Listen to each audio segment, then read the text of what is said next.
Welcome to the Pod People cast.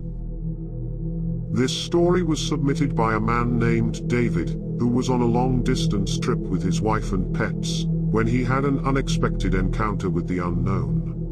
We hope you will enjoy it.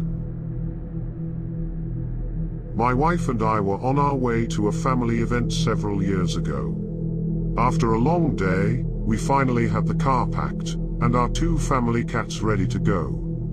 We were starting later than planned, so I was eager to get on the road.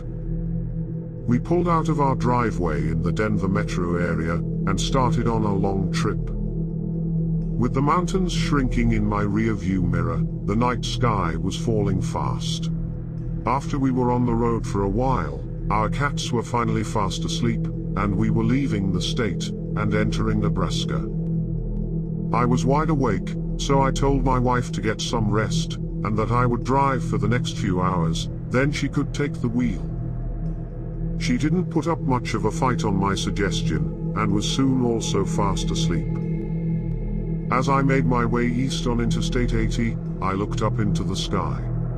Out in the middle of nowhere, the stars were crisp against the black night sky. It was a refreshing sight from all the light pollution from the city. Suddenly in the distance, I noticed there were some abnormally bright white lights.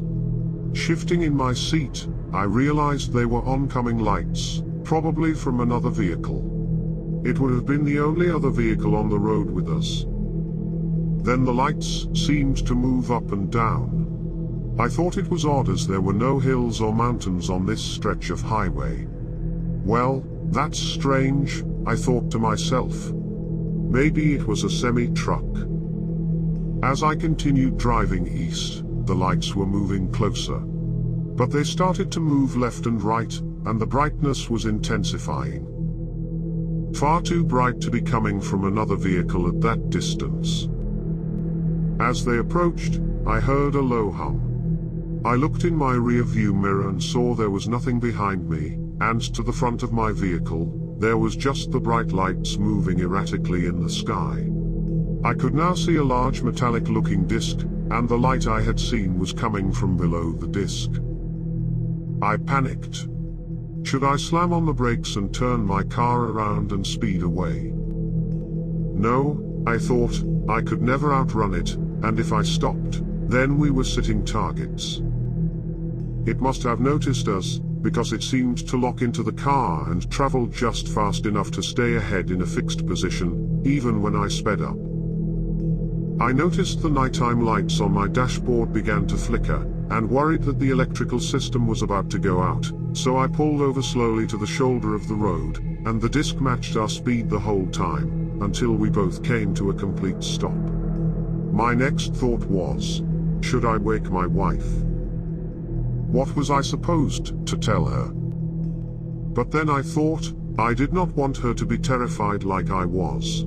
If I could spare her and our pets that until the last moment when our fate would be sealed, I would do so. And if we would be captured, then maybe it would just be me they would take, and my wife and pets would be spared. Suddenly the humming became a whirling noise. One of my pets let out a growl from his cage. Then both began hissing. That woke my wife. She sat up and looked out the front window. She struggled to speak, as she was very startled by the bright light. "What is that?" she gasped. Before I could answer, the UFO lights dimmed, and the disc itself lit up with a purple sheen, and it started rotating rapidly. I couldn't believe what I was seeing. It was like a nightmare. But as we sat there, expecting the worst, it suddenly shot straight up into the air, and disappeared from sight in an instant. My hands gripped the steering wheel with all my might. Then suddenly, it was calm. Maybe it was a helicopter, I told her. No, it wasn't, she said in disbelief, as she looked at me. My family was safe, and neither of us really knew what to make of it, so we said nothing. After what seemed like a few minutes, I put the car in drive, and just continued east into the night through Nebraska. We would like to thank David for writing in and sharing his story. Why is it that these experiences always take place in remote places, so far away from highly populated areas? How do these craft move at such incredible velocities almost instantaneously? Why do animals act so strangely in the presence of this phenomenon? Let us know what you think in the comments below. If you or anyone you know would like to share a UFO or paranormal encounter with us, please write to podpeoplecast22@gmail.com. We hope you enjoyed this story, and thank you for listening to the Pod People Cast.